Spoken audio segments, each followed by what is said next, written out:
Hello and welcome everybody. We're starting another stream on another day. We got some very interesting topics today.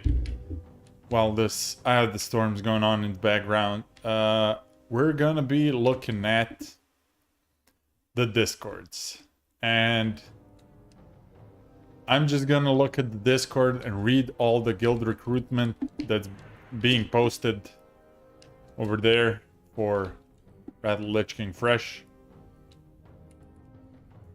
Seems quite silly, but it is what it is. I think we're gonna do good.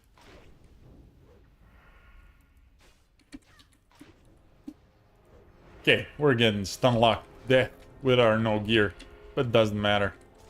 It's all fun and games. So yeah, Discord. Looking at the Discord, just reading the guild recruitments. We'll see, because I've been reading it on and off in my off time, at least the EU ones. There's a lot of loot council posting going on. A lot of people plan on doing loot council guilds, which I 100% don't agree with. I don't think anybody should play on a new server with loot council, because that just leads to a bad time. Yeah. So no loot council. We'll try to keep it funny, keep it fresh, riffing and raffing about. It's probably gonna be fun. We'll dig right into it after this added storm pops off. Yeah. We're just waiting for this to finish, and then we're digging in deep. Digging in deep, as they say. Okay, yeah, I think it's over though. Maybe we get this flag. We got the flag. We're done. Okay. So, let's swap right over. Let's transition to this baby right here. And let's dig in. So we're starting from the bottom and we're going up. I don't know, I might do this for like half an hour or something till I get bored, but we'll try to keep track. I might actually set up a little notepad over here just so I know which ones we did do and didn't do and stuff like that. So let's see. Notepad, add window, capture, notepad. There we go, notepad ++. Actually, it can be full screen. We're just gonna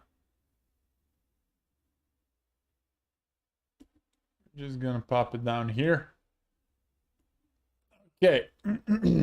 So we got notepad going on. Professional streaming right here. Look at all this. Yeah. We got tagged, but Discord is kind of freezing up on us. It's not looking too hot. Not looking too hot.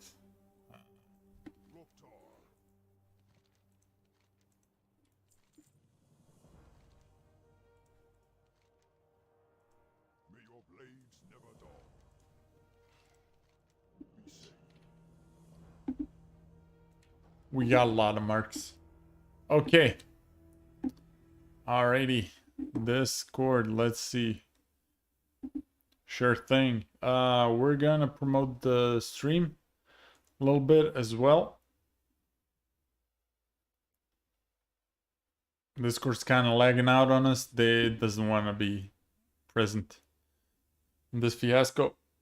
I'm sorry.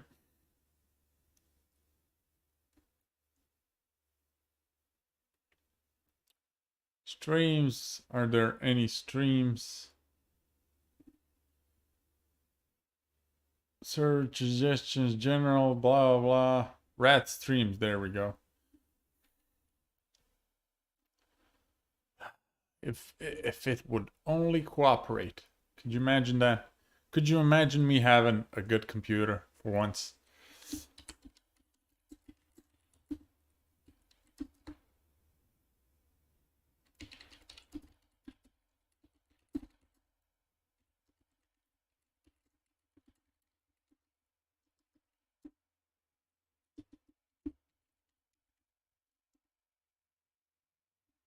Okay, I'm gonna add a couple emojis right here.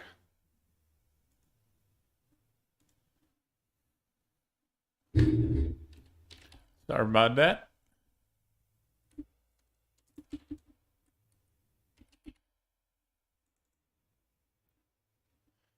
Discord's real slow today, huh?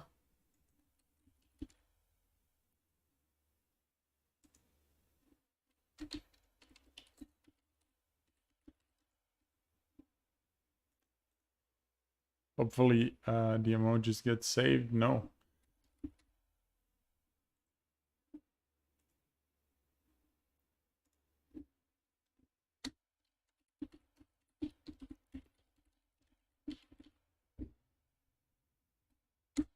There we go.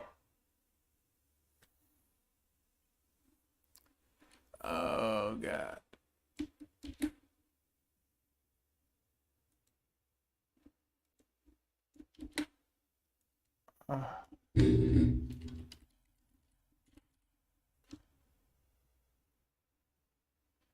There we go. Alrighty. Let's dig in deep. On the deep end. We're gonna start making a note. Actually, might be better. I would do a table and just count. Okay, well, no, we're not gonna count. So we have up here, loot council. And we're just gonna add DKP. Okay. We're just gonna calculate. So first off, we got the Dwarven Guard. All Dwarf Guild. Already, I like what's going on here. Couple of role players. Hopefully they're really all dwarves. This seems kind of cute, but they only got 18 or 60 members on their Discord. It seems a bit low, but hey, if they're dedicated enough, more power to them. Semi-hardcore guild, which means just regular guild these days. Exclusively of dwarves and gnomes. I don't know how that's all dwarves, but hey, gnomes are apparently dwarves. All PvE content with dwarf-only raids and dwarf-only PvP and battlegrounds. That's cool. Yeah, no pointy ears. No mention about any loot. That means Dwarven Guild. Cool RP Guild. Dwarven Guard. Right there. It's a cool RP guild. And I support that. You know, nothing to say about that. So next up, we got the Salty Pirates. 110 members on their Discord. That's quite alright. Alliance Guild, PvP server. We want people willing to do their best, no matter the skill level. Looking for all exceptional players. That's fine. Raid times seem reasonable. 3 days a week is a bit much for most people. 3 days a week is kind of, you know, taking a toll. But also in the first phase, I don't think you're going to have much to do for 3 days in a week. But that's everything's all right. Loot rules, wish list. Basically reserving, basically soft reserve, which is sort of improved soft reserve, where it keeps like memory of the people who lost the roles, so they all have a better chance at getting it next time. And that's kind of cool. I think the Salty Pirates get a nice little pass from me. I hope they're quite ambitious with the raid days, but you know, the loot system seems reasonable enough, especially for people you've never raided with before. So just Salty Pirates get into the soft reserve system. Okay. Salty Pirates. Awesome. Salty Pirates looking good. Next up, what do we have? We have Misfits. Dark and edgy. I like it already. So, Sunday, Tuesday, 2 days a week, reasonable raid times. Loot Council, 1 man. Alright, that's a big red flag. Horde PvP server, of course, to be announced because we didn't get any love from Blizzard so far.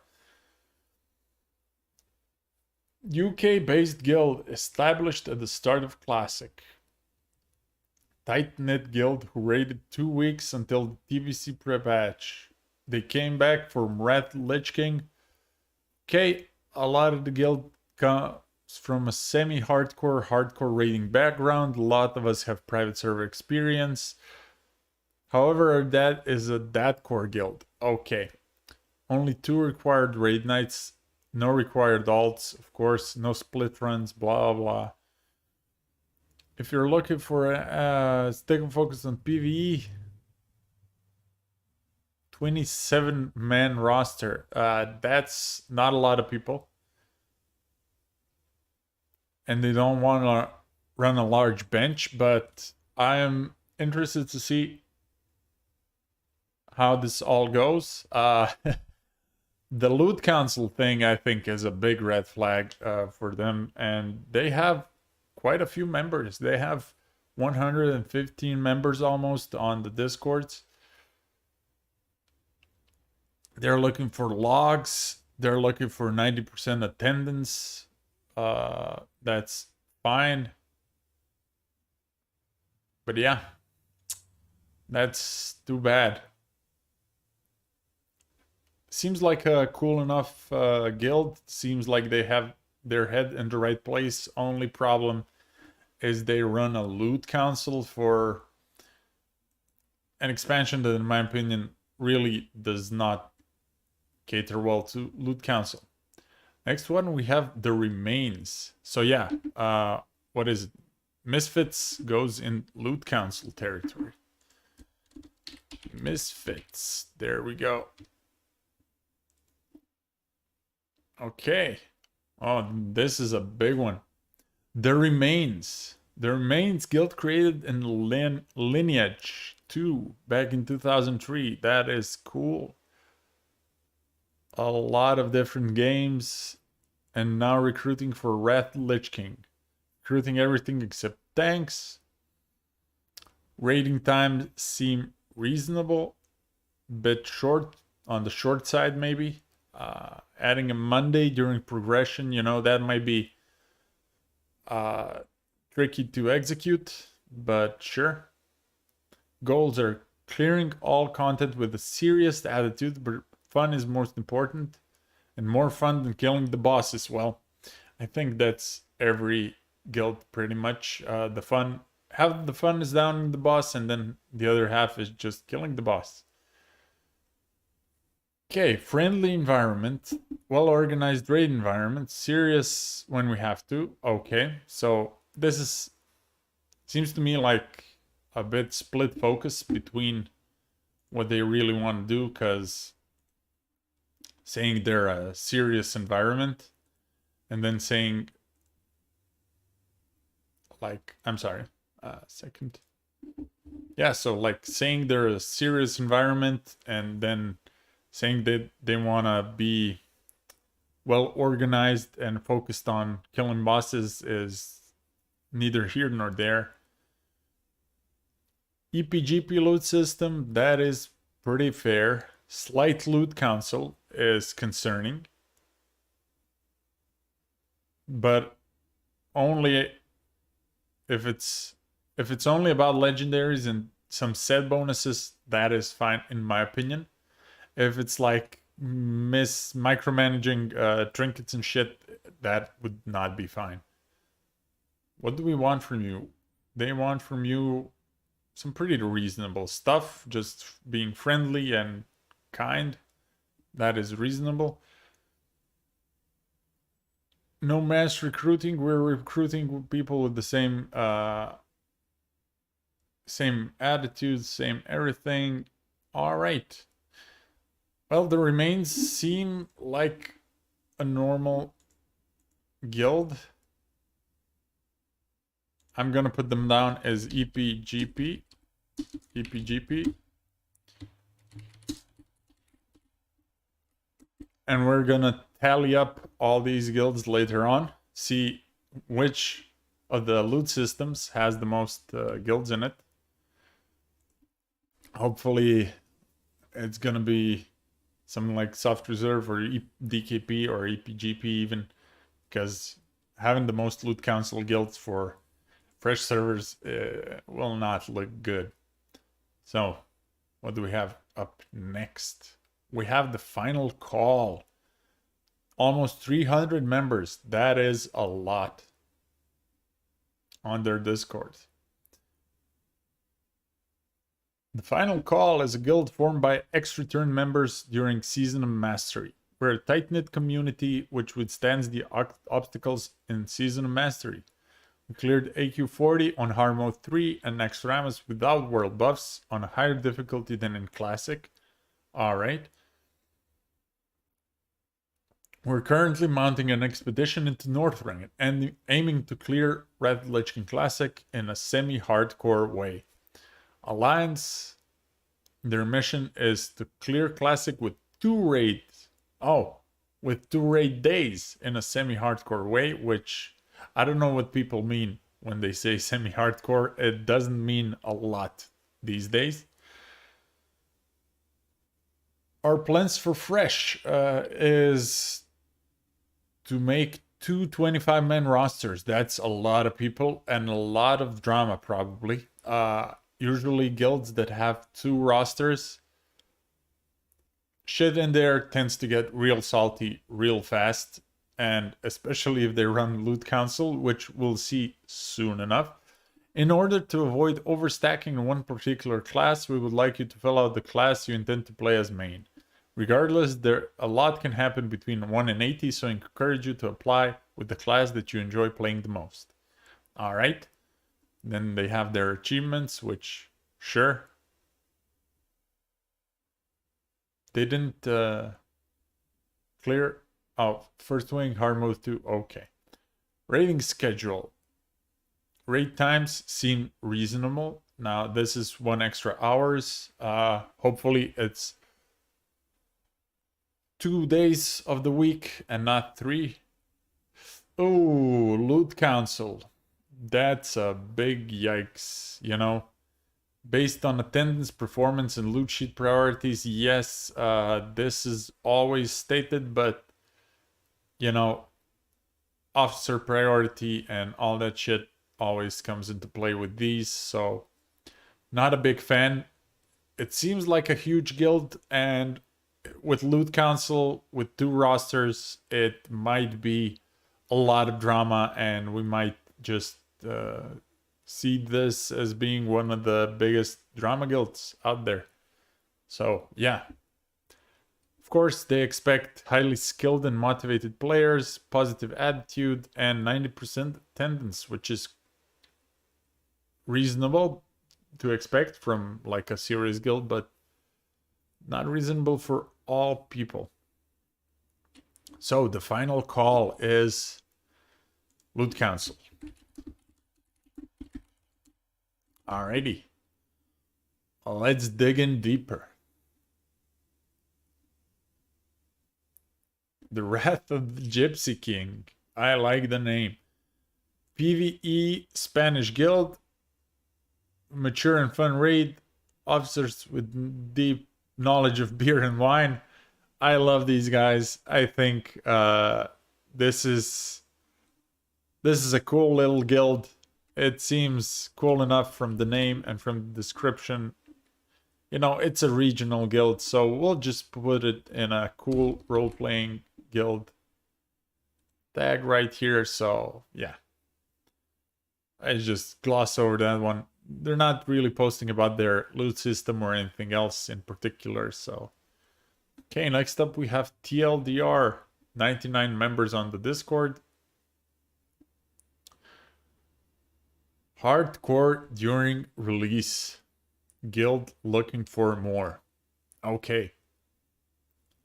Highest population server. 2 characters mandatory during phase 1. Raid days Wednesday plus Thursday, plus one more day to be decided for Goldbed or Pug Run. Oh, that's fine.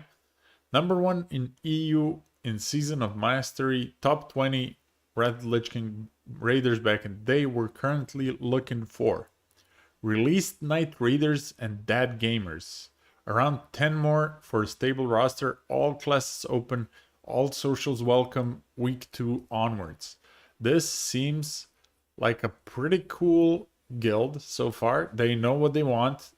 They want to be hardcore. Not a lot of people on the server for being this hardcore, but hey, if they got 25 committed people, that's all fine.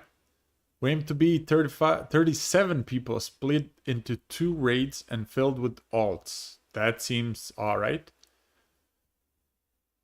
Currently no plans for speedruns, and they don't actually mention their loot system, which is probably the most important thing about a hardcore guild. We'll just pop in their Discord and try to check it out. If Discord would actually cooperate. Discord is just kind of slacking around. Okay, hopefully there's...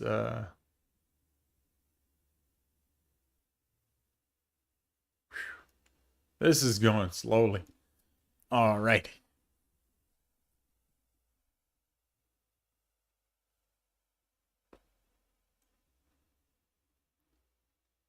For rating week 2 onwards, we assume 100% attendance and you have to sign off in advance to be excused. Wow, this is really hardcore. We distribute based on performance, attendance, and show of commitment. So, this seems to me like a Loot Council guild. So we'll put them down as Loot Council. But we'll put them down as Hardcore Loot Council. TLDR. Hardcore. Too long, didn't read. Alrighty, fine. Let's get back into it. We got a bit of glitter, bit of shine on our lips, but that's fine. Okay. Next up, Nabe Online. Oh, this is a lot of text for a guild that has like 36 people. Fresh Lich King experience. They're recruiting all classes. Prot Paladin main tank is decided. That's fine. 90% of attendance.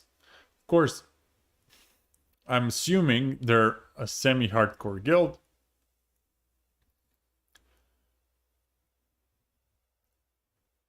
They want you to know everything that's going on and have respect and mindset and willingness to improve. That's all fine and good. Rain time seems reasonable as is. And of course, it's Loot Council. Now, compared to the last one, this one smells a bit like... I understand if a hardcore guild wants to be a Loot Council guild. That is understandable. But just like a deadcore guild that is Loot Council guild seems kind of sketchy. So, Nabe Online. Of course, I'm just talking out my ass. I have no idea who these people are, what they're like, if they're sincere and honest, but I wouldn't trust any of them. Now, next up, we have the Bear Squad.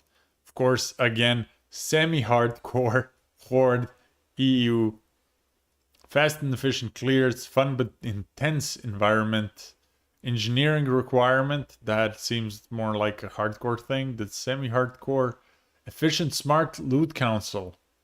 Sure. Again, very suspicious, to me at least, Loot Council Bear Squad. Bear Squad. So far, not looking good. Look at all these Loot Council guilds so far. I'm just saying. I'm just, you know. Eye of Dante. I have Dante PvE guild. Of course, almost every guild here is PvE. Previously casual on Firemaw and now semi-hardcore in Wrath. That doesn't mean a lot. That just means people are... That probably means people are just bad. They want to raid more, blah blah, and loot council that rewards effort and performance and being an officer. So, what was the name? Eye of Dante. Again, a loot council guild. Too bad. Fridge Raiders. I like the name of these. So, Fridge Raiders. Guild for those who are too chicken to team up later in the day. We're the whole packet. Questing dungeons. Oh, alright. So this guild doesn't even know what it wants to do. PvP, server, alliance. Raid times are weird, but I guess it's a niche that some people might be interested in. It's 1 p.m. to 4 p.m. Possibility of a Sunday raid. Loot is just rolling, which is fine. And 25 man is loot council, which is sketchy as fuck. Again, expectations. You know, they expect you to know what you're doing. Probably you're not gonna know what you're doing. And again, we have another loot council guild. Wow. I am really not keen on all these guilds popping up here. They really all look too skewed towards loot counseling, and I think there's a lot of greedy people in here. Alright, here we go. Horde Guild, Nerubians. Fresh PvP, semi-hardcore and hardcore while raiding, but casual outside raid times. Okay, that means nothing. They want you to play hard, and they're probably let's see. Bets. Let's bet. This would be really fun if we had a strong chat and we can do some bets. Cause I bet these guys are loot council. Let's read on. Raid days and times. Team 2, Mondays and Tuesdays. A bit short, but fine. As a rule of thumb, we do not extend our raid. That's fine. 2 days a week. That is also fine. Loot is counseled. There we go. Attendance, mentality, effort, merit of upgrade, blah blah. So again, loot council on the Nerubians. Seems like a really bad fucking idea. Yeah, man. Real nice fresh cut. Huh? All right. Okay, Light. I know this dude personally. We've been playing together on and off since the OG classic servers. Let's see what After 8 has to bring. Light, don't disappoint me. Semi-hardcore again. Raiding guild. Dad gaming. Sure, I'm down with that. Two days a week, 3 hours of raid time. Seems fine enough. Running a bit late till midnight. DKP, the first DKP guild we saw all day, and thank you, Light, for being a reasonable man. After 8 seems like an honest attempt at being a guild. They offer a casual but focused semi-hardcore raiding environment like everybody else.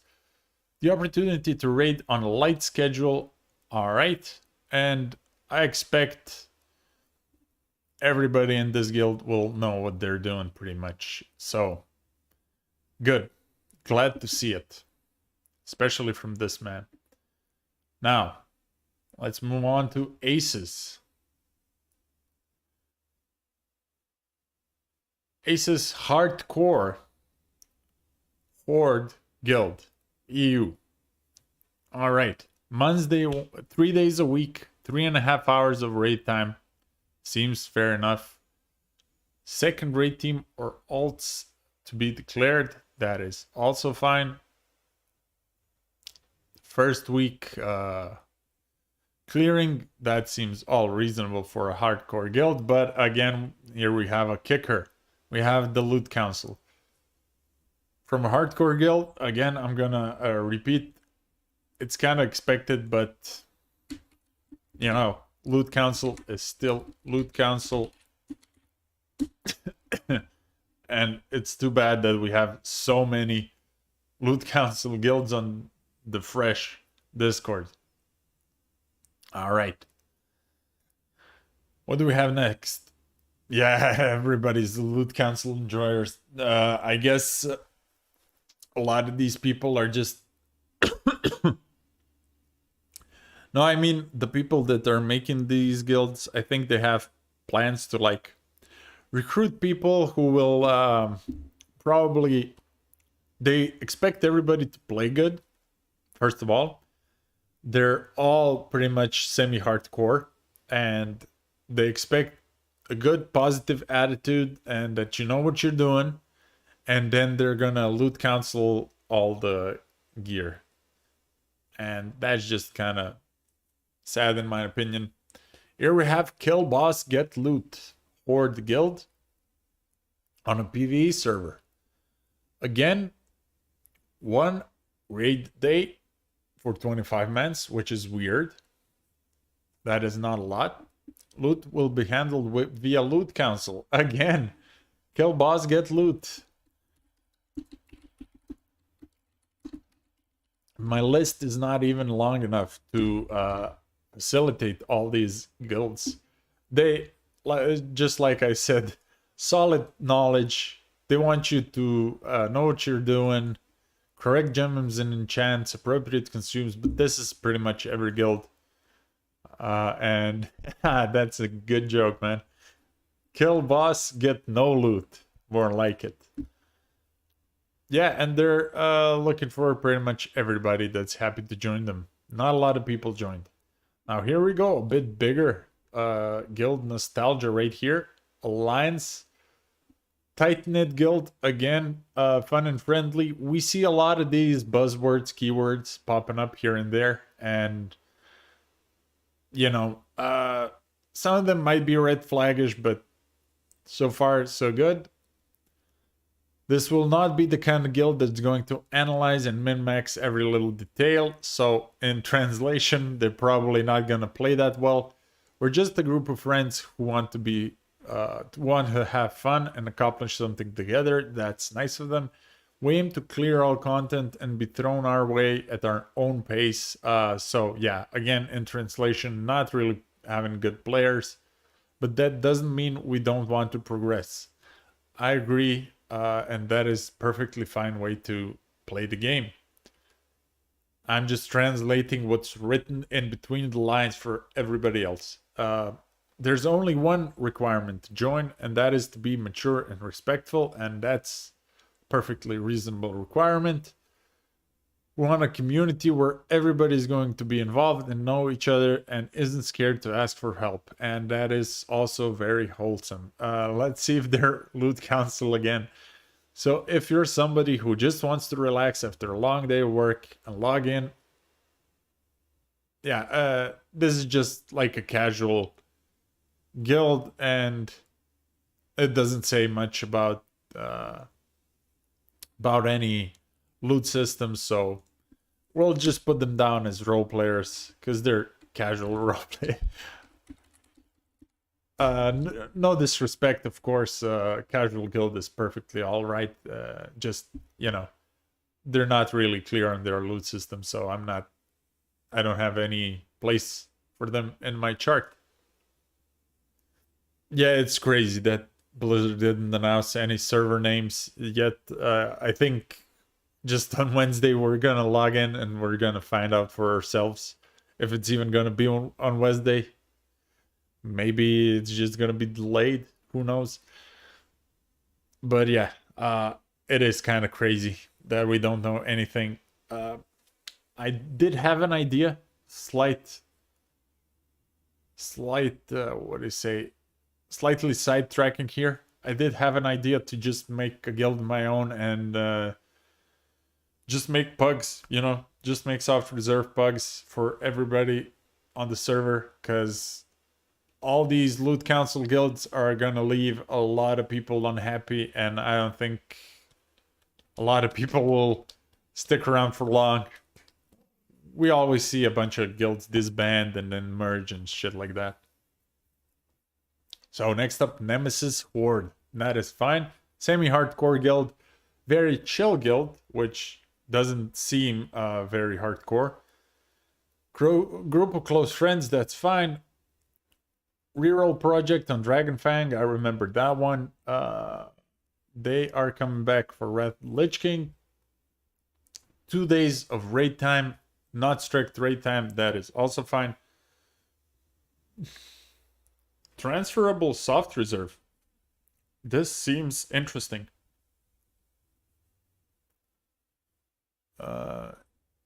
If you win an item. Yeah, okay, so SR +1, that seems fine. This seems like a normal guild. And yeah, should be a chill, normal guild, the Nemesis. So we'll put them down as the soft reserve system. For a new server, 2 little soft reserve guilds are popping up right here. And, you know, we're not even that deep into this channel. Orta, 9 members, which is, oh no, actually 14 members. Still not a lot. Loot system, open loot council. Yeah, my dude, with 15 members, that's gonna be hard to swing. Good vibes only. All gender and personal identification. What the fuck is this shit? Who brings politics into WoW like this? And gender, and nobody cares who you are in WoW. They only care how you play, or, you know, that you're not an asshole. True classic experience, including the idiots and being ripped off for loot, of course. Yeah, I'm not very keen on this one. Seems really sketchy with the first line of text and then the loot council. I really don't dig this, but we'll put them down as loot council. Orta. Wrath. Guild called Wrath. Alliance Guild. Wow. 2 raid teams. So that's possibly a huge guild. 1 day for 25 mans. That is really not enough. And loot rules, loot council, of course. Yeah, so this just looks like a poorly run cash grab guild. You know, loot grab guild. Really not a big fan of those. 1 day for progression and rating seems like they're just gonna be here for phase 1 and then probably disband in phase 2 or even sooner. Calling it right now on Wrath. So we'll see. Okay. Wrath of the Furbolg. Furbolg?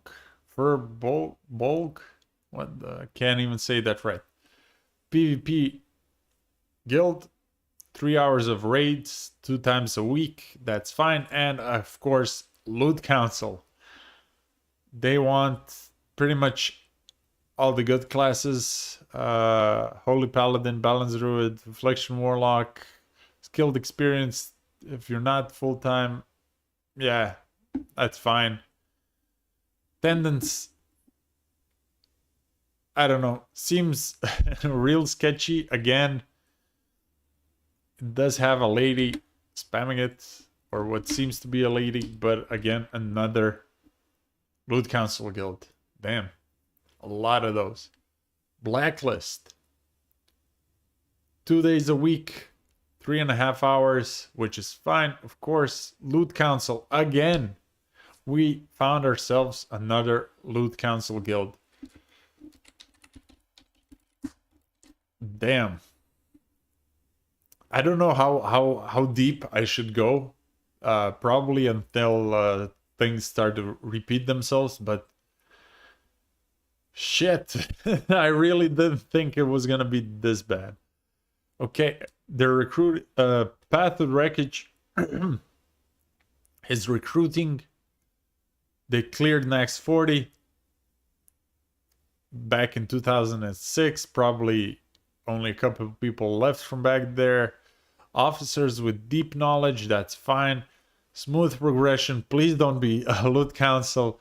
A really fair loot council. There we go again. Again. Path of Wreckage.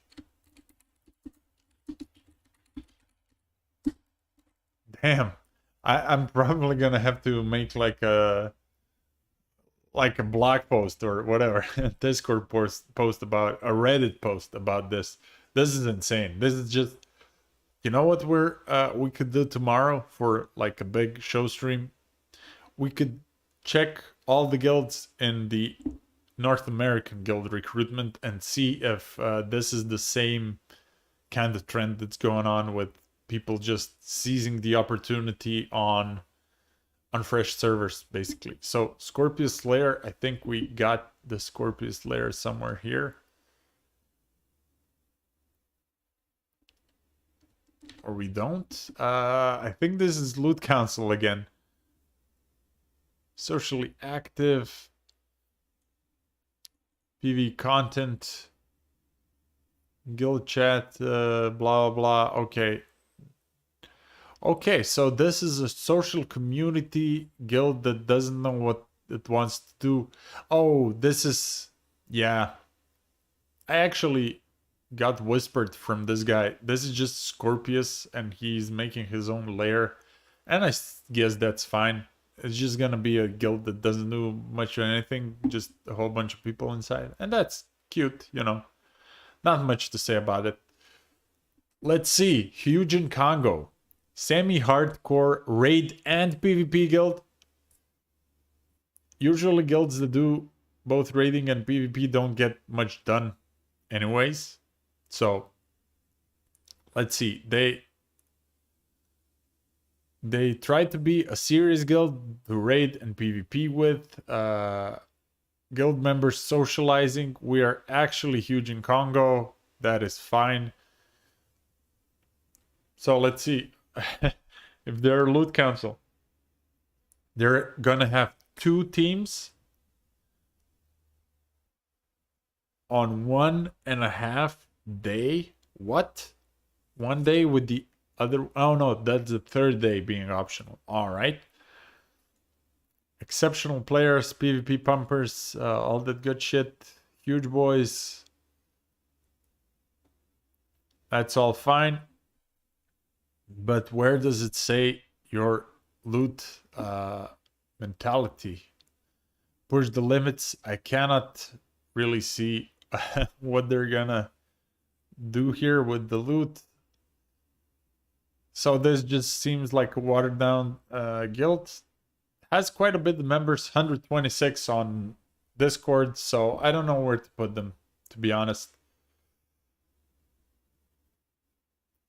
Performance-based loot council. Here we go. Of course it's loot council. What did I expect? This is just... Okay. Paradigmatic. Almost 400 members. This is huge. If like a 400 member guild is going to be loot council again, I'm gonna lose my mind. So let me just guess. Semi-hardcore? No. Freshly released content, guild and community, that is fine. They want to experience Red Lich King casually. That is also fine. Don't be a dick. Awesome. No raid guides. Oh. Alright. So, these guys are really interesting in that they want to experience Red Lich King casually. They don't want anybody to use raid guides, which is almost impossible to avoid in this day and age of just YouTube and Discord content and just tips and tricks being posted everywhere. You know, you just kind of hear about stuff. So, you know, good luck making your members avoid all Lich King content about bosses and shit. I don't know how you would enforce that. Okay, it's an old game. We're all working together. That is fine. No gold buying, no real money trading. That should be the motto of every guild. Achievements only matter if they're accomplished together. Fine. No raid helpers? Oh, they're gonna have a hard time. Uh yeah. I don't know how you would do any real attempts at the harder raids without bigwigs or DBM because people can't keep track of all the shit that's going on without those, and you need a way to keep track of stuff. Otherwise, it's not gonna work out. At least somebody will have to cheat to communicate everything on time to the rest of the raid.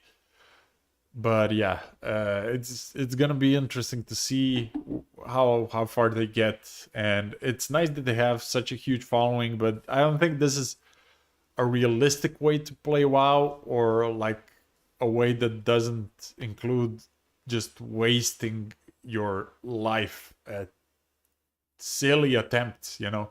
Like some guilds that are just not that good, it takes them weeks or months to clear out certain bosses in Wrath of Lich King, and this is just gonna be, they're not gonna see all the content at all.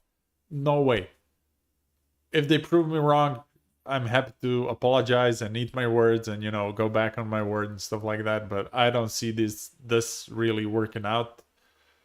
I guess more power to them if they do manage to do what they set out to be. But yeah. And let's see their loot approach, which is not mentioned here. Casual, you know, doesn't mean a lot. But we'll put them down as role players. Paradigmatic role players. And it's okay to be a role player, don't get me wrong. But yeah, I don't think this is gonna work out realistically. Okay, Raven, 90 people. Raven. PvP Alliance. Tuesdays, Sundays. That is fine. Normal raid times. Alright, with the third raid day for progress. Seems reasonable enough. They're gonna run additional runs on top of these, which is really taxing on the GM and all the officers to make all these runs. No real requirements except for high attendance, performance, and getting ready. That is also very fine. But where is their loot system? By the way, we are using Loot Council. Of course you are. And Raven. This is the 17th guild that's using Loot Council on this list of recruiting beforehand. So here we go, the final call. Again, we glossed over that one. Eclipse, I don't think we had Eclipse. Open Loot Council, this is the first thing that caught my eye, but the rest looks reasonable enough. 3 days of raiding is fine. Yeah, sure. Fair loot distribution doesn't seem like a thing in Loot Council. But yeah, I'm just shitting on Loot Council here hardcore, but I'm just not having it. Eclipse is the 18th Loot Council guild on our list here. Misfits, we had Misfits again. The Remains, I think I remember the Remains, but not really. Oh yeah, we had the Remains. We had the Remains somewhere in here.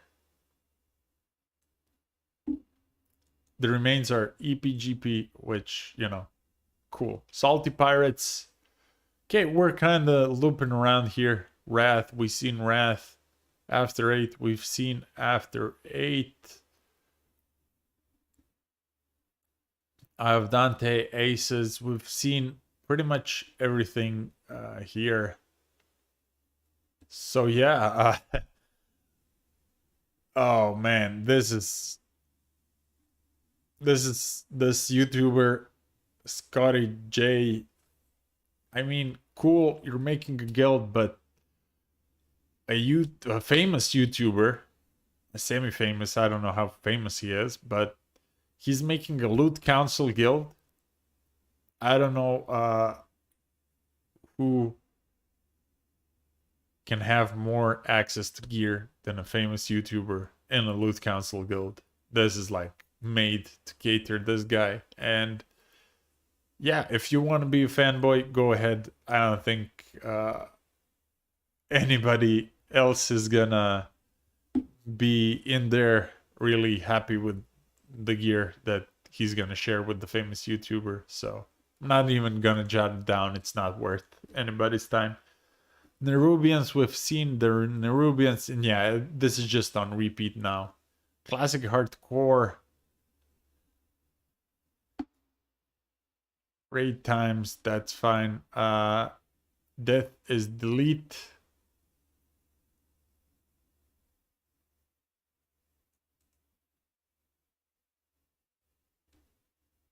Yeah, I'm, you know, whatever.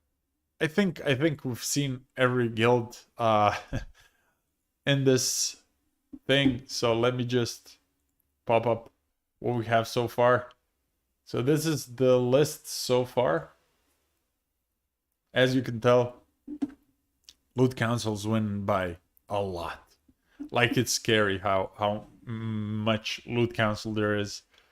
It's 18 loot council guilds, 1 DKP guild, 1 EPGP guild, 2 soft reserve guilds, and a couple of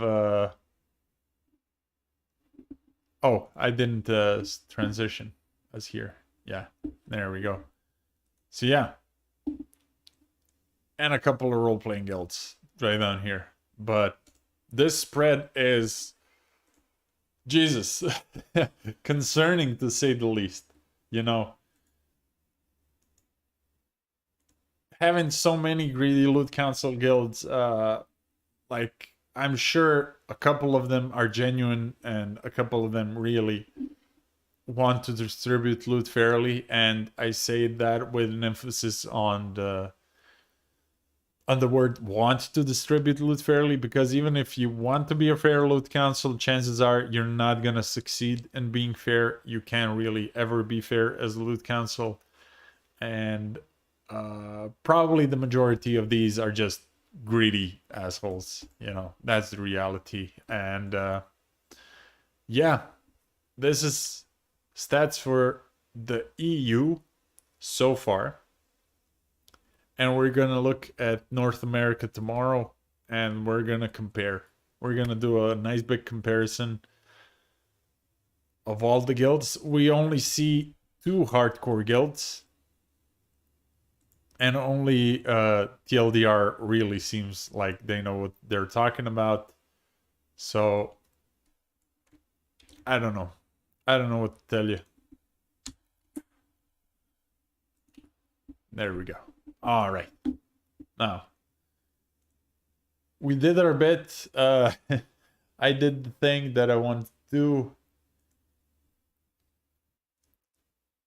do. I don't know what else we can do as a bit right now, except for play a bit of WoW and then check out the stuff tomorrow. Let's transition to WoW. There we go. And yeah, so that's for the bit. Now, Jester, my friend, how are you doing? This has been a long bit. This has been like 40 minutes of just looking at guilds and shitting on guilds.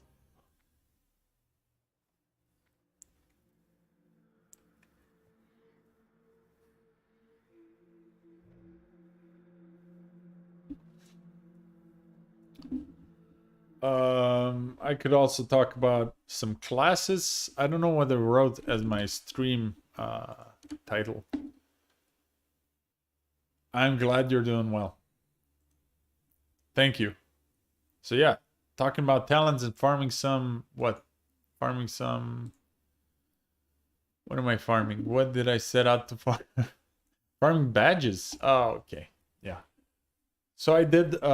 You know what happened? Actually, very very interesting thing happened. I found out that I transferred my paladin here to this server, and I had some gold lying around, so now I'm not as poor. I'm still poor, but not as much. We can do a couple of BGs and then check out some warrior talents, because I'm really interested in some warrior talents. Also, you know, I've been trying, you weren't around yesterday, or maybe you were just quiet, but I was trying to get into a Zulaman, and it wasn't happening. Like, nobody was having me. Everybody just wants to do speedruns and tier 6 people and shit like that, so it's almost impossible for us to get any sort of group going. Or any, actually I would not mind having some protection gear, but I only have the tier 3 set to tank in, which is not enough to start tanking really anything. So that's a bummer. Yeah, don't worry about it. It's nice of you to always pop in. So yeah. It is impossible. But, you know, Wrath Lich King is gonna change that, because everybody's gonna be in shitty gear at the start at least. And we're gonna have a nice head start on Fresh, because we're gonna be streaming and no-lifing the shit out of this game. At least for the first couple of weeks.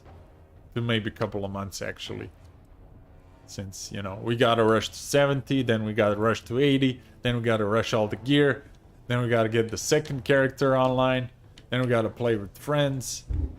It's a lot of stuff to do, huh?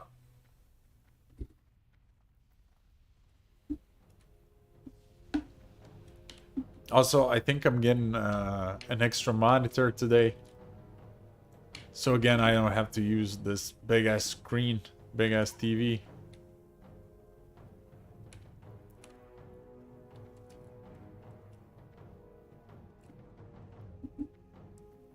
And so far, so good. Also, the boxes are coming in soon. The hit boxes, 3 of them, coming in soon. It's gonna be amazing when I finish them, and I'm so looking forward to playing some fighting games in between.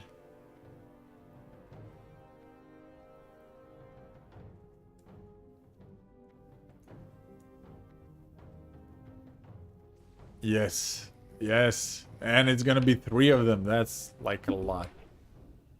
Ugh.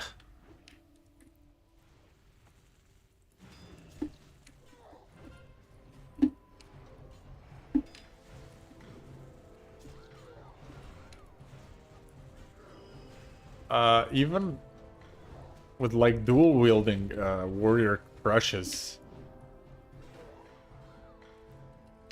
as arms, like this is pretty satisfying to play in PvP. Maybe that's your ticket if you want to raid before actually Fresh comes. Maybe you can get some gear in PvP. It's not that hard, and the queues are like instant, which is real nice, you know, for a change, because I haven't PvP'd in a long while. The last I remember was having huge ass queues, and I've been doing those dailies, like the PvP dailies, and you know, you just get in, do a game, and you're done.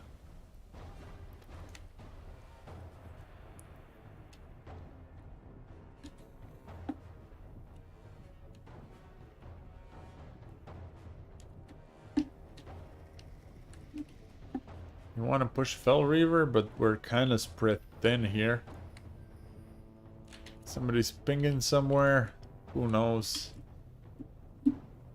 But yeah, what else is there? Not much.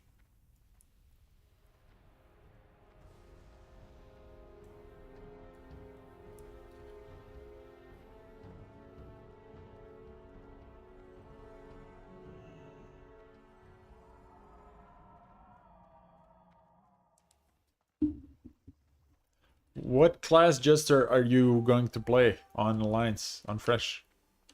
Are you gonna stick with Rogue or try something new?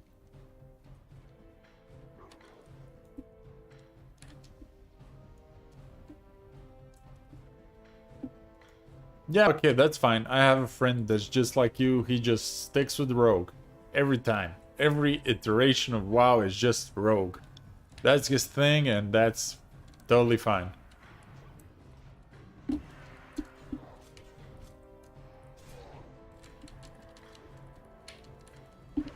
Okay. We're super dead as long as somebody focuses us.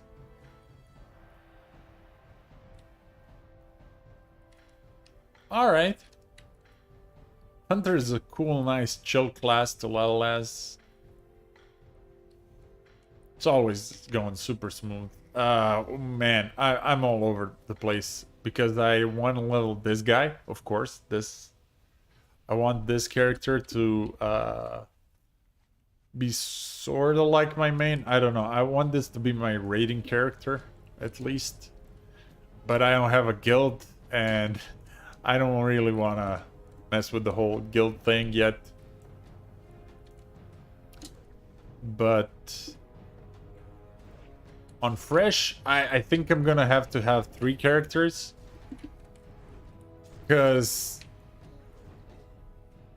And that just seems like too many characters, you know. I have to have one for my friend group, which I want to play exclusively with them.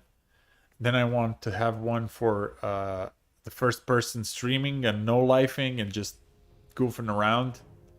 And then I want to have another one for streaming with a friend, because I have a project planned where I'm going to be streaming with a friend, like a duo leveling thing or whatever.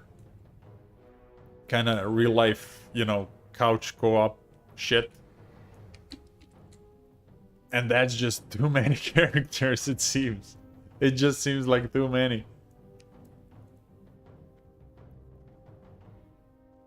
Yeah.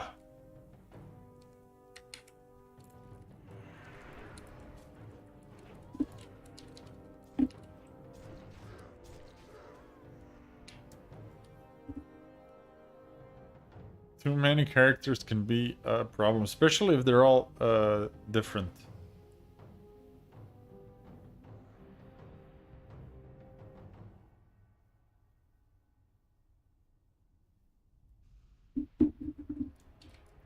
So I've been thinking Shaman, Druid, Warlock, Warrior, of course, maybe second Warrior. You know, if you like Rogue and you have fun with Rogue, I'm the same way with Warlock and Warriors. I just love them.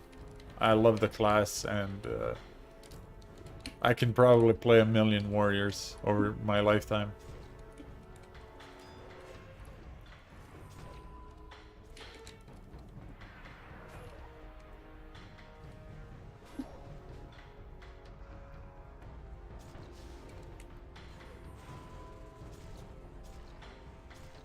Yo, I'm getting shredded here by the pet. Okay, he's not... Oh, I'm getting also super healed. This Thunder Fury kinda slaps. Still. Still. I got a couple of pieces of gear.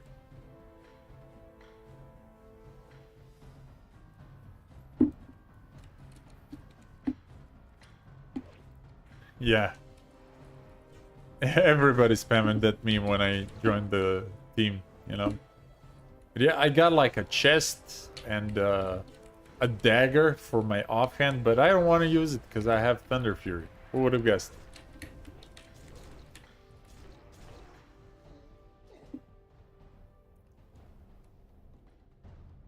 Like, look at this thing. Look at it. Edge of Oppression. It's 35 DPS more, but, you know, it's no Thunder Fury. And also my weapon skill is super sad. Like, way, way too sad.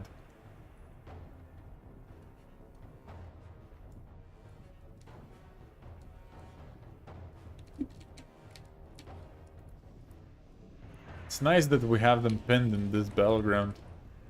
Last battleground I played with in Eye of the Storm today, it was just a cleanup. It was just silly how fast we won. And we're kind of winning this one as well.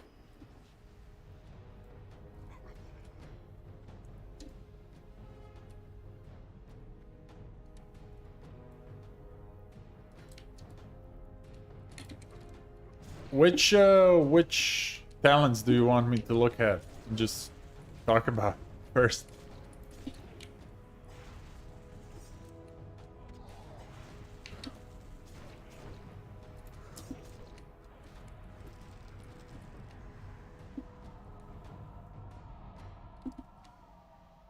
Maybe druid talents? Because I have a friend that's interested in playing druid. Maybe he's around watching. I could shit on druids some more. Yeah, of course. New wrath ones. Let's see the talent trees. I made a video about the protection tier list. Like protection warrior. Or no, just warrior tier list. Like I did with warlock. And protection gets all the good shit. Like everything good. Protection warrior is super strong. It can charge in combat. It can intervene anybody. It has 2 different stuns. It's crazy.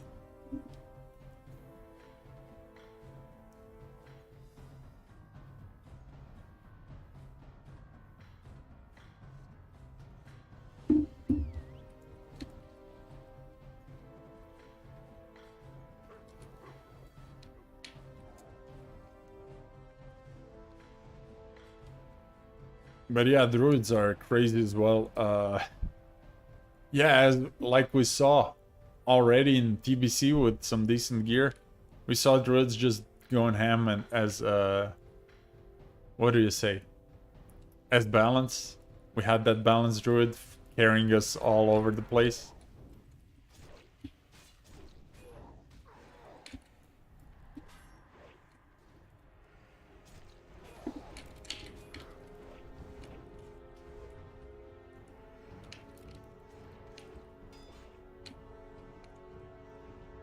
Oof. Getting tunneled by a mage, not good. Not good at all. And fire mage at that. Could have sat on that guy.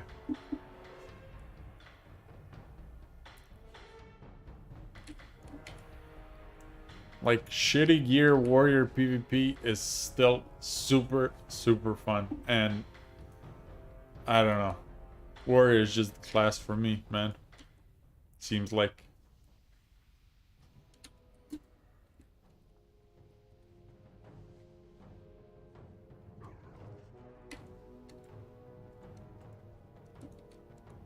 Okay.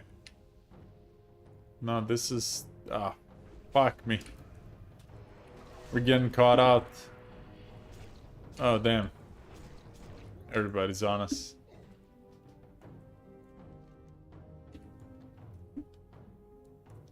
We just gotta do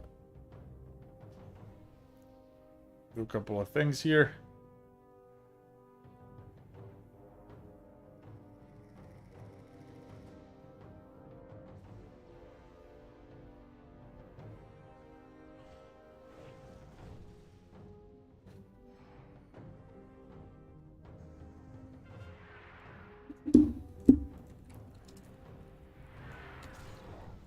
I really like Druid, though, in Red Lich King.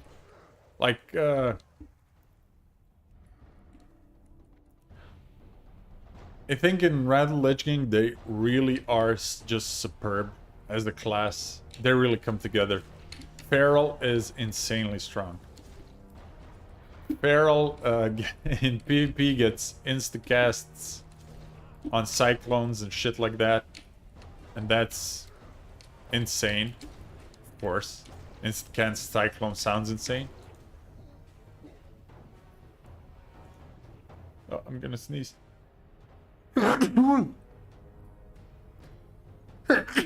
Ah. Hopefully that wasn't too loud. Hopefully the compressor did a good job. But yeah, Feral seems super fun. And it is super fun. I played it for a brief while in Wrath of the Lich King, but also Boomkin seems really fun as well. With the Starfall, and the trees, and the Typhoon. Just so much damage. And even Restoration seems decent enough, because they actually get something to spam. They get like that little Nourish spell, is it? I think it's Nourish. Where they just cast for a couple of seconds and heal somebody. Like a second and a half. Oh, this is just duel of the shitty geared people. Oh my god. Then you get opened on by a rogue. Classic rogues just preying on people that can't do much.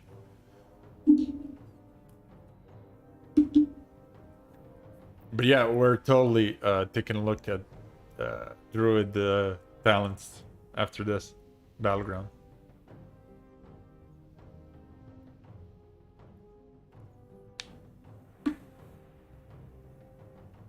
I'm gonna try to do like a show type thing tomorrow morning, a bit more structured stream. I really don't know where I'm going with it, but I'm gonna try something. I don't know. You have any suggestions? Of course, I'm open.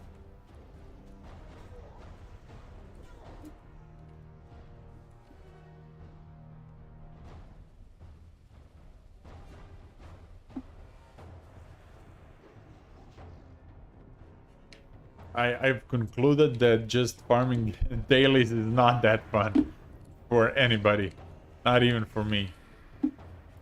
Just dailies on stream. Yeah, whatever. Right?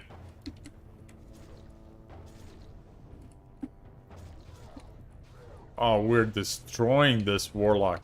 Look at that. Oh, no. No, don't live. Ah, he died. That's awesome. I know you will, man. I know you will. You're such an awesome dude for that. And I really appreciate you hanging around, but I gotta do something to, you know, bring more people in and try to basically, I don't know, do something more, essentially.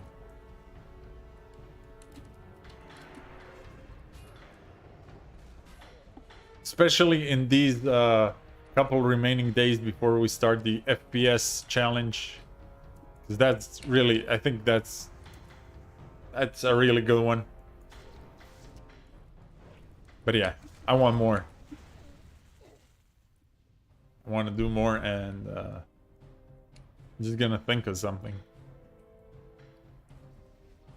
And Saturdays, I want to do like Saturdays.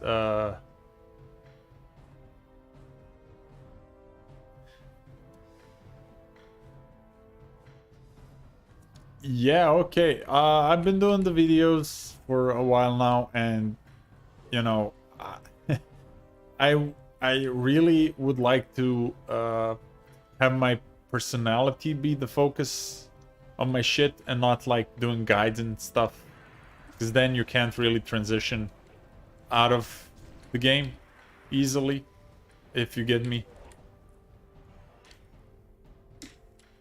I think it's a harder road to sell people on your personality, though, than to, you know, just start pumping out content. But I don't see myself. I don't actually see. I can see myself playing WoW forever, but I don't see Blizzard actually keeping up this game well enough to be playable forever, you know?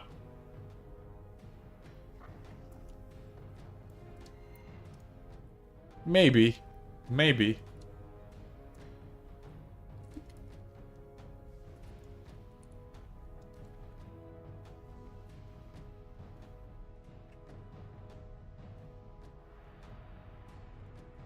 You know, I'm just going full force on this shit, so we'll see how it turns out.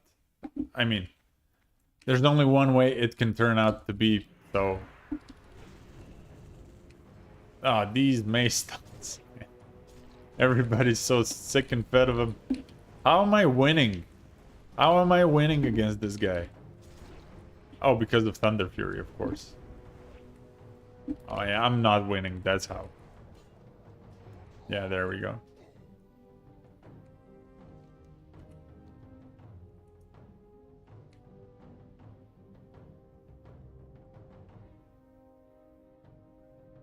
I think if I come up with stuff like the first person stream and shit like that, that can really catch attention. Like doing original ideas. I don't think guides are really original and stuff like that.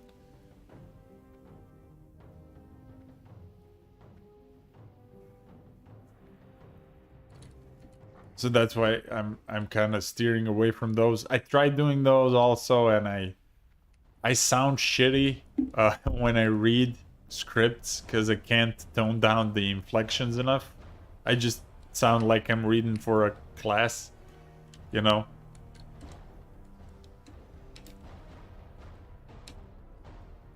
But yeah, of course, it's one of the things I gotta work on as well.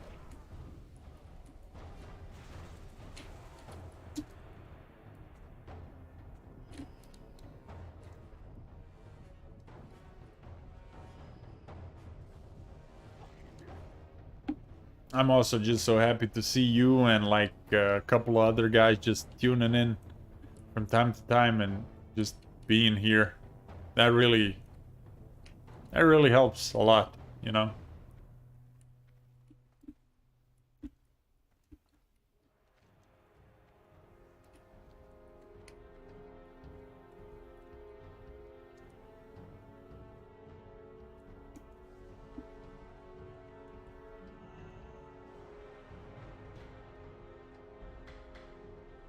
Ooh, it's hot. It's a hot day today. We're being doubly sunlit. Got a hot lamp over here, and the sun over here.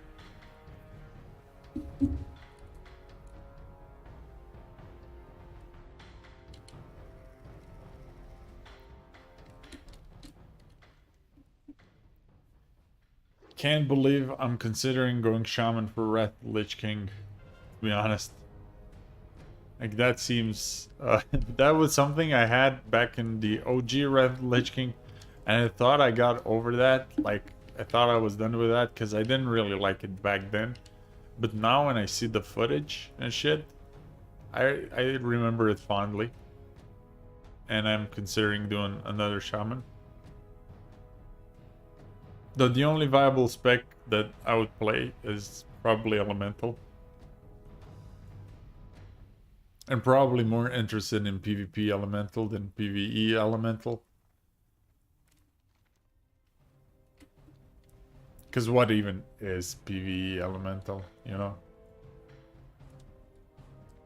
It's PvP without the fun.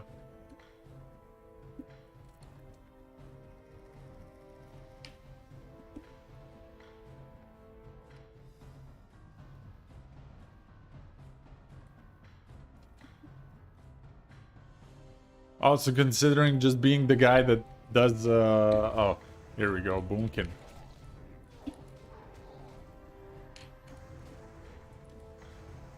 Oh, we're already dead. Look at this. Moonfire spam. At the good old days. But yeah, the battleground's over. We won, of course.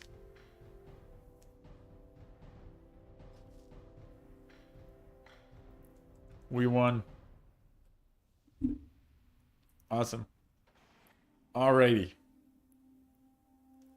Let's transition back over to... Where's my OBS? OBS kind of lagging around today.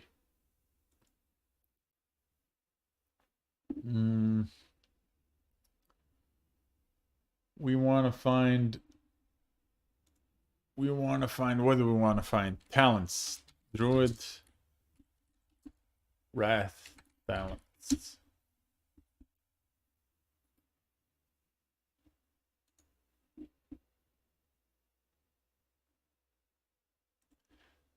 And how does this look? This this is looking weird. This, however, is again looking weird. Scene. No, not this. Not happy with this. Alrighty, alrighty. Browser. Not browser. I want.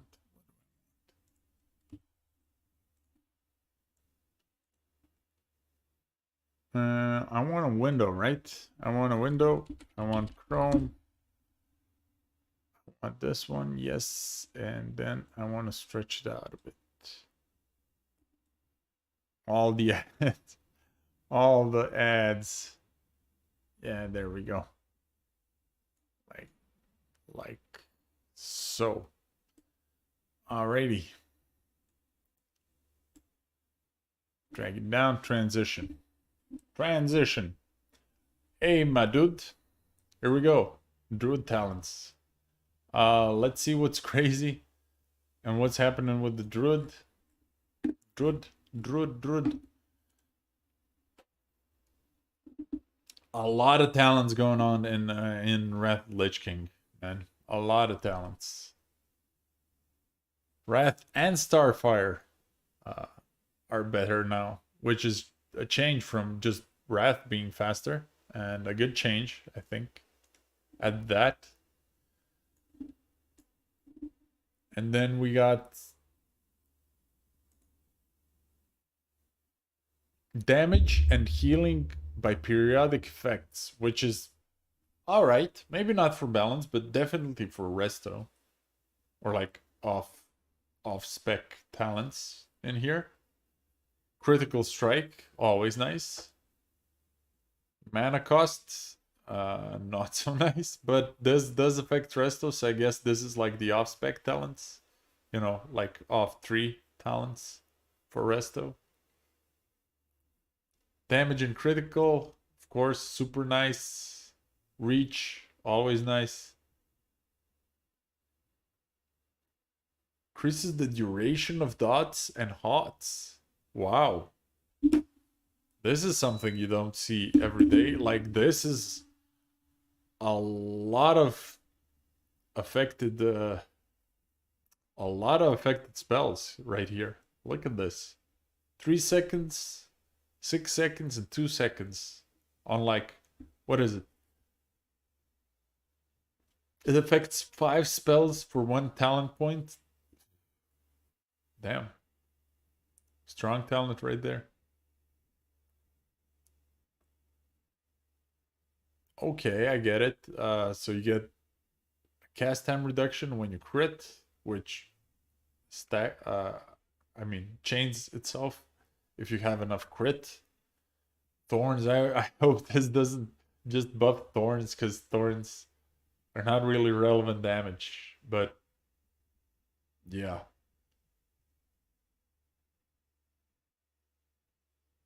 Yeah, too bad. This talent doesn't break very well, apparently.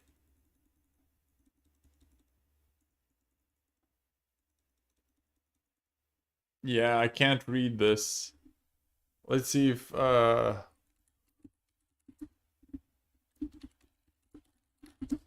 let's see if Wowhead has better talents.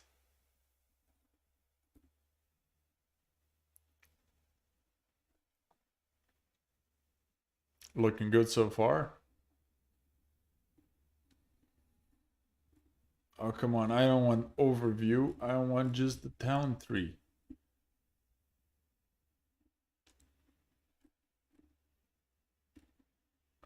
Tools.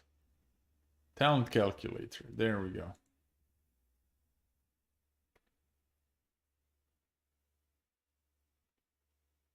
Chrome is so taxing on my computer, it seems. And like the million other other applications I have open, but yeah, Chrome is not friendly. Alrighty. Where were we? Thorns. Yeah, we were reading this one. Okay, in addition, damage from your threats and attacks done to you while you have bark skin. Have 5% chance to daze the target. I don't know if this is relevant. How long do trends last? 30 seconds, 3-minute cooldown. So you basically get days on trends. This could be like that 1-point wonder thing that you just want to have a chance to have days on trends. You don't need 15% chance days if you have 5%. They're attacking like mad and there's 3 of them, so it's gonna proc eventually. Reducing pushback suffered from damaging attacks. Sure, this seems... Oh, also spell haste, which is super nice.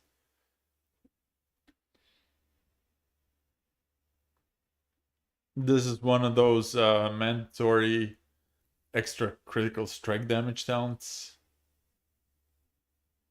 All of these look really mandatory or are really high up here.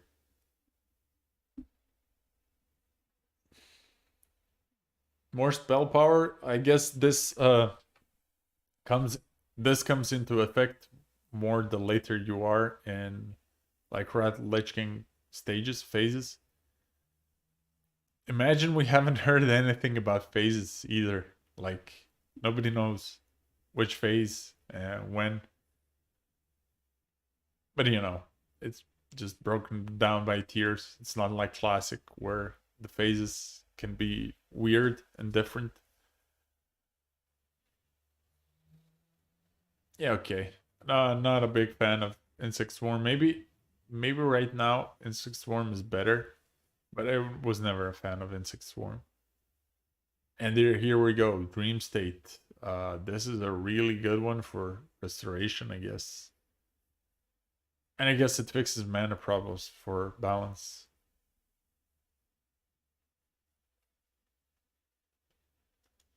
Like 9%, just straight up 9% damage. Seems good. A lot of good talents here. Like you wanna get a lot of these. This might be tight, like a tight spec, because you want a lot of talents from balance tree. Chance to hit, and damn, like another one that you just want to have. Okay, increases damage of your Starfire. Yeah, we just read that one. Yeah, all of these are like, this is good, this is good. You're probably getting Insect Swarm because it's 1 point. Then Boomkin form grants haste. And 10% of your spirit as additional spell damage. Wow. Yeah, so this is the buff that Druid brings, like Boomkin brings to the raid. Fairy Fire, again, is alright, I guess. I guess this is more of a PvE thing. Alkan Frenzy, attack done to you while Moonkin form is active, have 5% chance to cause you to go into a frenzy. Wow. Increases your damage done, causing you to be immune to pushback. Whoa, dude. So if you focus... so basically nobody will want to focus the Moonkin. Even though the Moonkin can't really escape that good. But if you focus the Moonkin, you ignore pushback and you can still pump out rats. That is sick. Your Starfire spell gains additional 4% and your Wrath additional 2% bonus. So more damage on Wrath. I think people are going to be spamming Wrath, right? That's the spammy spell. Eclipse. When you critically hit with Starfire, basically 100% with 3 points, chance of increasing your damage done with Wrath. Oh, so they want you to cycle, like this is the original, before they came up with that cycle rotation, whatever. If you know what I'm talking about, where it goes from like moon attuned to sun attuned and then back. So when you critically hit with Rat, you have a 20% chance of increasing your critical strike chance with Starfire. Yeah, so basically it swings back and forth. I don't know if, again, this is something for PvP, but seems kind of interesting that, you know, you're gonna do 2 spells back and forth, depending on what buff state you have. And here we go, Typhoon. Knocks people back and dazes them. Wow. So this might not be even that good if you have daze on Typhoon. It's 20 seconds, so that's super nice.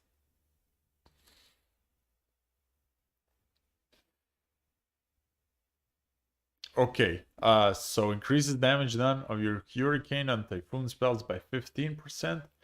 Increases the range of your Cyclone spell by 4 yards. Jesus.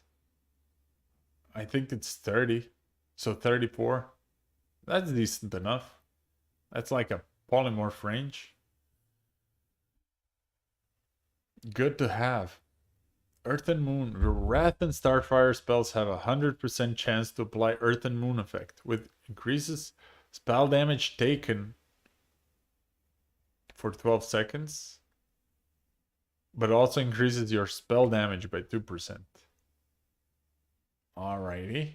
So you're more vulnerable, you're more glass cannony with this talent.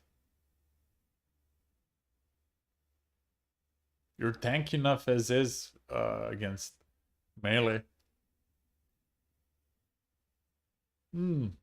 Yeah, this is so this is totally against rogues. Like, look at this. You have 370 armor contribution. That's fine, but damage taken while stunned is reduced by 15%. Jesus. 15%? I think shamans get like 30% damage reduction when they're CC'd. Flurry of Stars. Oh, this is just a huge AoE and it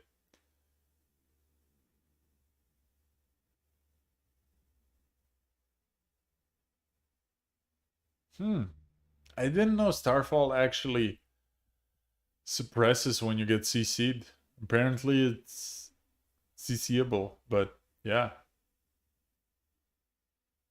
Maximum 20 stars, but you know, Flurry of Stars. I just know this is powerful as fuck. I didn't know it was suppressible, but you know, the more you know.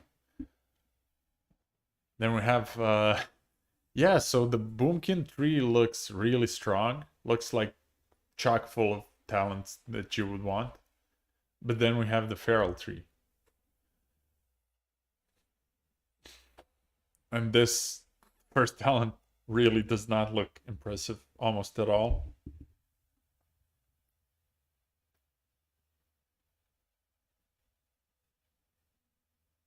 This doesn't look that impressive at all. I don't know what Ferocious Bite is per se, but you know, maybe no, I think Mangle is the one you spam, so maybe that's maybe Ferocious Bite is like the eviscerate move, probably.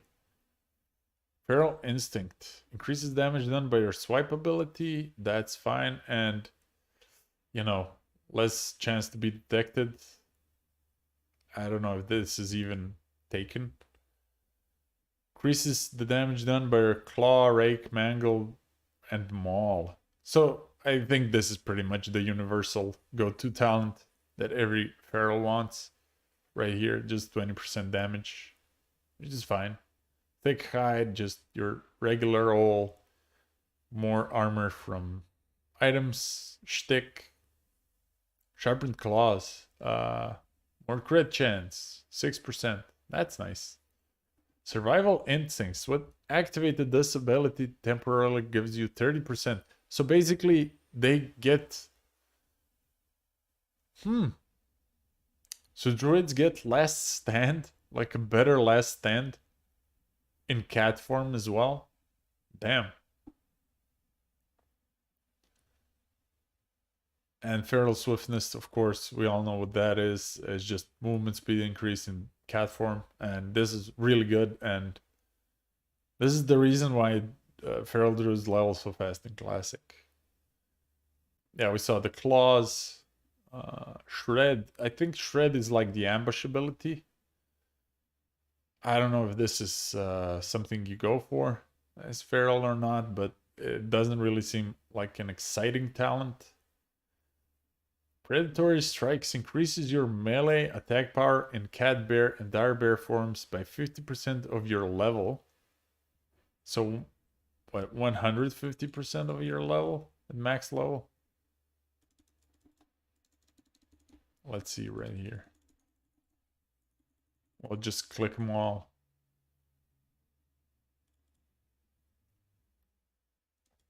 Yeah, 100%, 50% on your level and 20% of any attack power on your equipped weapon.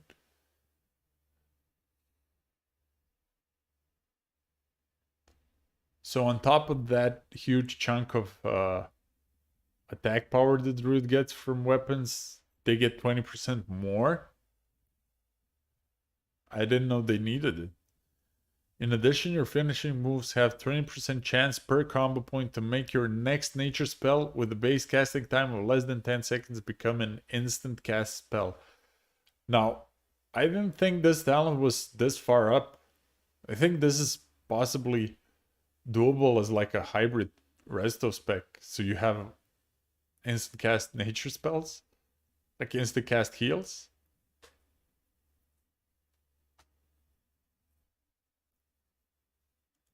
100% chance to gain additional 5 rage anytime you get a crit. And your crits in cat form add combo. Okay, so this is just extra combo points for cat and some extra rage for bear. Increases your expertise. I think this is like a PvE kind of talent, but nice. 80% of energy cost refunded. Yeah, Predatory Strike seems like a sick talent. Bash is now baseline. I don't know if Bash is baseline in TBC, but it was right here instead of Survival Instincts.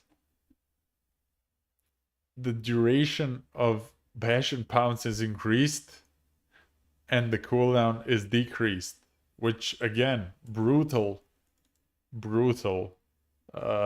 talent right here. Feral Charge, of course, we all know what it is.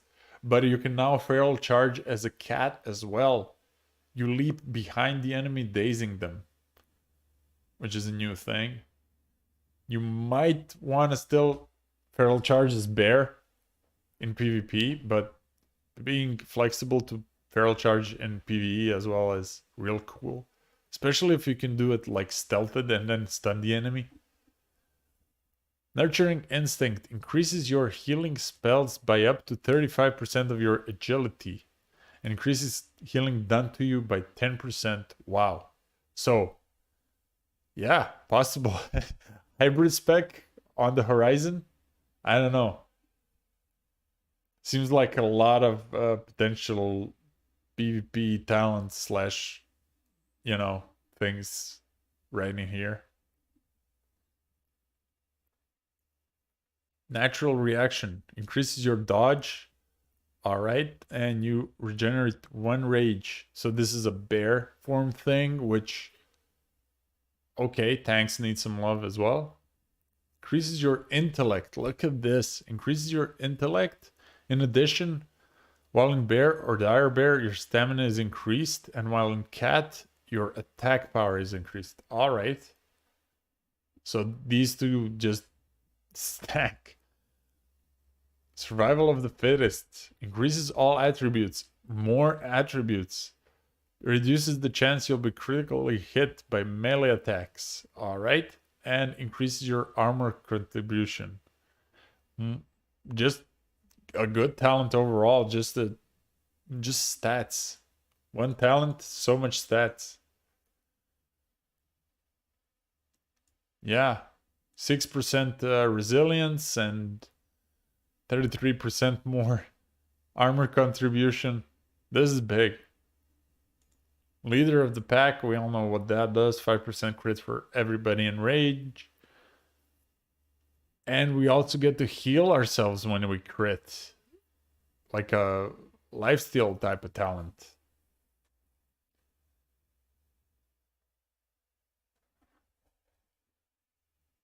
You gain 4% maximum mana when you get crits. That's super cool. Reduces primal tendency. Reduces the duration of fear effects, which is just what PvP druids need. And reduces all damage taken while stunned. Is this, again, 30% chance reduction for ferals while stunned in cat form? That is sick. Like, you no longer have to worry about being stun locked in cat form as feral, because you just get 30% damage reduction. Protector of the pack. So this is probably bear thing. Increases your attack power and reduces your damage taken while bear form. Sure. More threat.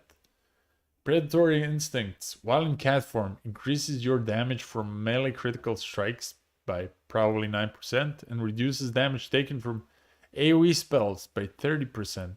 So this is just passive. Alright.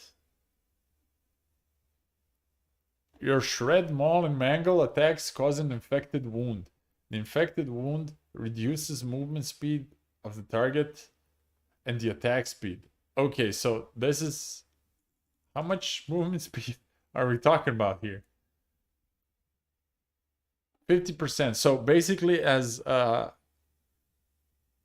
cat, you have a daze on whoever you're attacking. So people can't really run away from you anymore.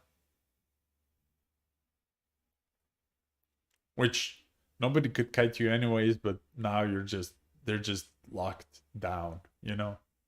Like you're not CCable with roots and snares anyways, because you're a druid, but now they can't run away either. And this is a disease, if I remember correctly. While using your Enrage in bear form or dire bear form, your damaging is increased. That's fine. Tiger's Fury instantly restores 20 energy. Damn. In addition, mana cost is reduced. Sure. That's, you know, nice to have, but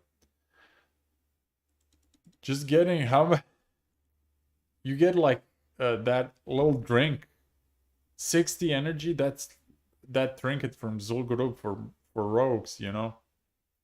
That's a lot. That's a lot of energy to just instantly get. I hope Tiger's Fury has, or well, you know, for the druid's sake, I don't hope Tiger's Fury has a global. You can just pop it and have 60 energy to do something. So Mangle, we know Mangle, that's like Sinister Strike, but for druid. And this just busts Mangle. Sure, Rend and Tear. Increases damage done by your Maul and Shred. Attacks on bleeding targets. So, you need to have bleeds up. Increases the critical strike chance of your Ferocious Bite ability on bleeding targets. So, your Eviscerate is better. And Primal Gore. Grants periodic damage of your Lacerate and Rip abilities the ability to critically hit. So, a lot of classes with dots get similar effects. Affliction Warlock gets it. Stuff like that. So basically dots can crit now. Some dots at least. And Berserk. When activated, this ability causes your Mangle ability to hit up to 3 targets and have no cooldown. That's insane for bear. That's like cleaves that do insane amounts of threat, and reduces the energy cost of all your cat form abilities by 50%. Wow. So you can just, yeah, this is like your big cooldown to go ham. Clears the effect of fears and make you immune to fear for the duration. So yeah, this is just going in kind of talent, you know. All right. And lastly, we have, yeah, so far, I'm really liking Feral. I think Feral is really, really strong based on these talents. These talents just look super juicy. Like, there are some that are just kind of meh, like this and this, but the rest are wow. Okay, speaking about just mech talents, here's one. Better Mark of the Wild, Gift of the Wild.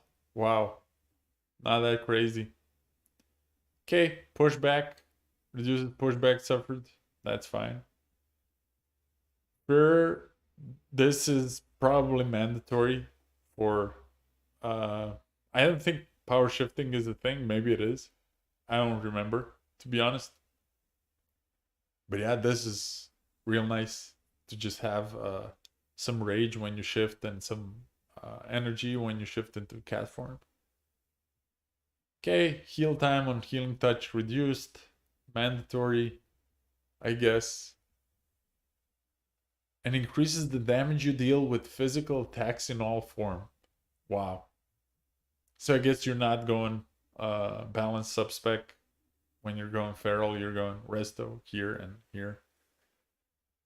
Reduces the threat generated by restoration spells, which is not that helpful. And Moonfire and Insect Swarm dispel resist. Well, you know, it doesn't seem that crazy to me. Shapeshifting is really cool to have reduced cost of shapeshifting because you're shapeshifting a lot as a druid. Grants an effect which lasts while the druid is within the respective form. So basically just a minor buff depending on the form. That's fine. Omen of Clarity, of course, just removes mana, rage, or energy cost, which is again just a nice little quality of life on top of everything. Intensity. Some mana regeneration continues, and enrage ability instantly generates 4 rage. I love these talents from restoration because they do something for restoration, but they also have an additional ability stapled on top, like, hey, here's something to do as a bear, here's something to do as a cat, on top of just being good restoration. Well, they're not good restoration talents, but they're just something you have to have, I guess. Reduces the mana cost of your healing touch, nourish, and tranquility. Really boring talent right here. And the effective rejuvenation spell is increased. Again, very, very boring. Nature swiftness, we all love it and we all hate it at the same time. Instant heals. This can nuke somebody up to 100% real fast. Increases the effect of all healing spells by 10%. Again, you know, it's really straightforward, but really, really boring. Threat caused by tranquility, and reduces its cooldown, which is kind of interesting. You're not really spamming that much tranquility.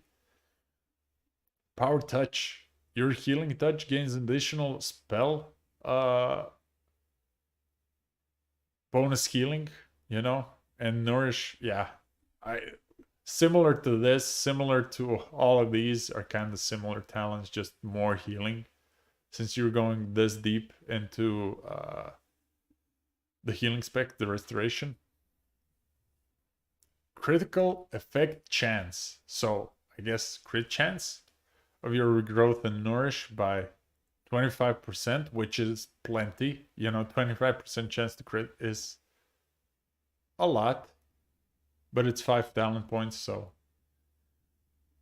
this is like the PvP talent, which gives you ward to reduce damage taken, which is cool. Swift Mend eats a hot and heals you for a bit. I mean, instantly heals for that hot. which is nice. Ugh, the most boring talent in the world.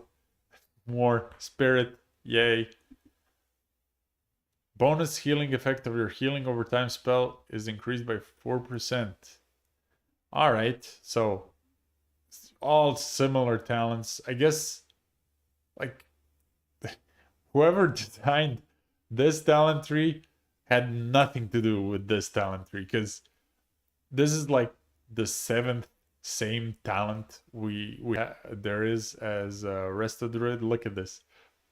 Just some extra healing, extra healing, extra healing, extra healing, some extra spirit. Great chance on healing. But yeah, they're pretty boring and samey, all these talents. Living Seed. When you critically heal your target with something, you have a 100% chance to plant a living seed on the target for 30% of amount healed. The living seed will bloom when the target is next attacked. And what does that mean that it will bloom? It will heal them for 30%? I guess so. Which is nice, you know? Tree of Life. The thing I really don't like. I hope I hope they just make up glyphs so you don't have to look like Tree of Life, but you can be in Trail of Life. Same with Boomkin form. Like that talent they made up that just makes you astral. It was amazing. So you don't have to look at the Boom Chicken. Ooh, this is a super nice spell. Tree of Life form is now PvP thing because you get armor contribution from it.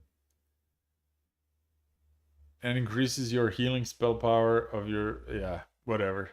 You get some extra healing. Who would have thought? Revitalize. Your Rejuve and Wild Growth spells have a 5% chance to restore energy, rage, or mana or runic power. Oh, so yeah, this is nice for PvE, I guess, since you're spamming Rejuve on everybody. They just get resources, which is super nice for them. Improved Bark Skin grants 80% additional armor contribution while in travel form or while not shapeshifted. Increases the damage reduction granted by your Bark Skin spell by 5% and reduces the chance your Bark Skin is dispelled by 35%.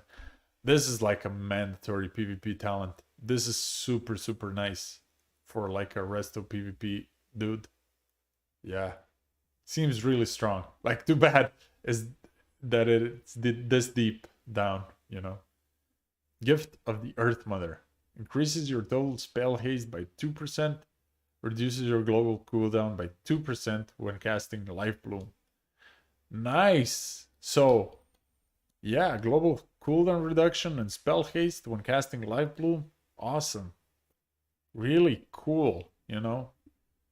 And of course, Wild Growth heals up to 5 friendly party or raid members within 15 yards over 7 seconds. Okay, so this is another hot. And I guess druids get nourish as well. Or was the talent? Yeah, nourish is just like a baseline spell, so real cool. Cool stuff. Cool stuff right here. Living Seed. So yeah, druid talents look really, really cool, to be honest. All of them. Just reading through them like this, wondering about what could be and what couldn't be, seems like a real fun time to be a druid, you know? Just, I don't know, I'm hyped for druid now. I want to play a druid, I want to be a druid, but I'm probably not gonna be a druid. I'm gonna let my friends play druids. Druid's super strong this time around. Unlike classic, and thank God, good for them. Really, good for them. Good for the druids.